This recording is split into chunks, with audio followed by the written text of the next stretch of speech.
Ce chien est un héros, une légende de la gendarmerie. En Algérie, il va protéger le corps de son maître, jusqu'au bout. Nous sommes le 29 mars 1958. Une opération a lieu pour retrouver un groupe important d'ennemis, d'environ 200 combattants.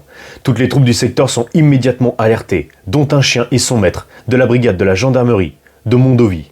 Le chien Gamin et son maître Godefroy prennent la piste immédiatement. La longue poursuite commence. Le pistage va durer 5 heures. Vers midi, de nombreuses traces récentes sont trouvées. L'ennemi n'est pas loin.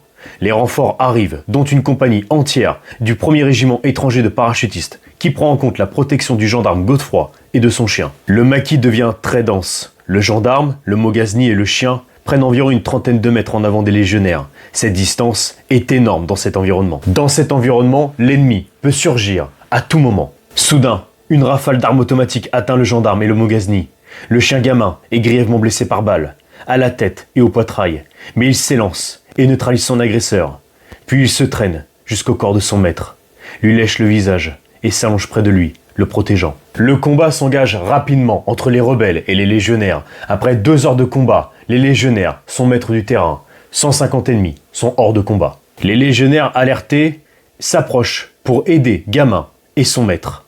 Mais Gamin ne les reconnaît pas. Malgré ses blessures, il se jette sur eux. Les soldats essaient plusieurs méthodes pour s'approcher de Godefroy, mais rien n'y fait. Gamin perd énormément de son sang, mais protège son maître.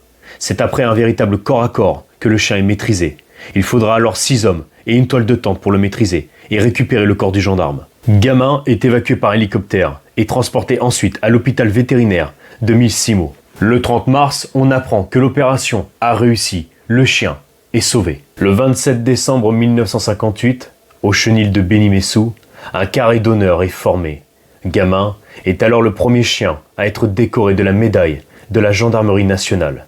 Une cérémonie et un hommage important pour un tel héros. Gamin s'éteint 2 ans plus tard, le 23 novembre 1960. Ses cendres sont rassemblées dans une urne et déposées au cœur d'une stèle élevée au Centre national d'instruction cynophile de Gramma. Cette vidéo est dédiée à tous les gendarmes et à tous les chiens qui ont servi pendant les guerres.